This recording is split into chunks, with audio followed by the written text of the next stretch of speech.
계속해서 다음 이슈로 넘어가겠습니다. 세 번째 이슈입니다.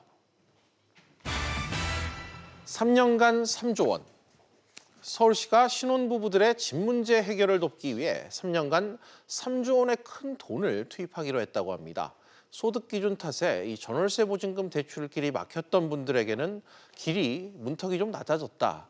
이런 점이 좀 눈에 띄는데요. 생활경제부 김한진 기자와 이 내용 짚어보도록 하겠습니다. 기자, 먼저 이 신혼부부 주거 안정에만 1년에 1조 원을 쓴다. 이렇게 해석해도 될까요? 네, 앞으로 3년간 매년 서울 신혼부부 두 쌍 중 한 쌍이 혜택을 받을 수 있도록 한다. 이런 계획인데요. 예. 박원순 서울시장 얘기 먼저 한번 들어보겠습니다. 서울에서 결혼하는 신혼부부는 1년에 약 5만 쌍입니다.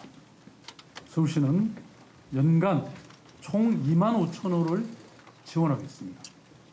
연간 1조 원씩 3년간 3조 원을 과감하게 투자하겠습니다. 그동안 신혼부부들이 전월세 보증금을 최대 2억 원까지 저금리로 대출받기 위해서는 부부 합산 연간 소득이 8천만 원을 넘지 않아야 했는데요. 이 조건을 1억 원으로 크게 완화했습니다. 또 서울시가 대신 내주는 2차 보전 금리도 기존 1.2%포인트에서 3%포인트로 높였는데요. 예를 들어서 은행 대출 금리가 4%일 경우 2차 보전 금리 3%포인트를 적용했을 때 신혼부부는 1%의 금리만 부담하면 됩니다.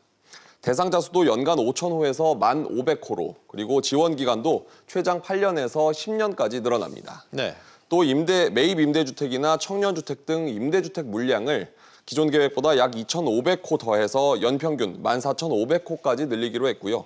또 매입 임대주택에 사는 신혼부부가 자녀 출생으로 인해서 더 넓은 집으로 옮기기를 원하면 추가 비용 없이 이주할 수 있도록 지원합니다. 또 사실혼 부부도 지원받을 수 있도록 했습니다.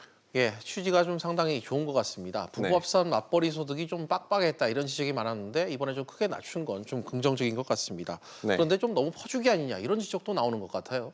그렇습니다. 부부 합산 연소득 1억 원 미만, 그러니까 두 사람 월급을 합쳐서 월급이 800만 원을 넘지 않으면 지원을 받을 수가 있는데요. 기존에 둘이 합쳐서 650만 원만 넘어도 금융 지원을 받을 수 없었던 것에 비하면 기준이 파격적으로 낮아진 겁니다.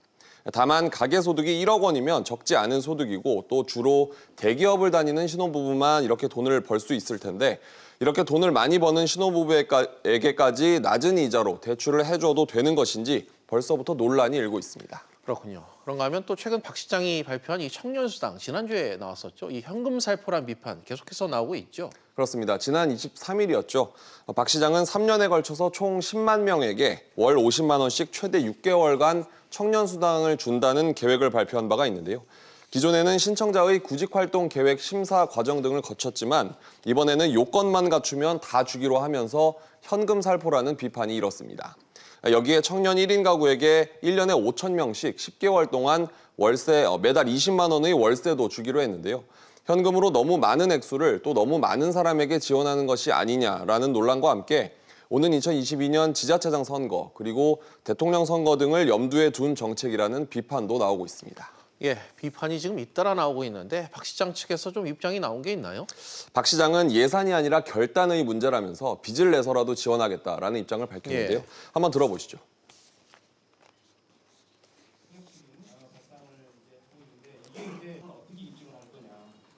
그냥 서로 위장 결혼식으로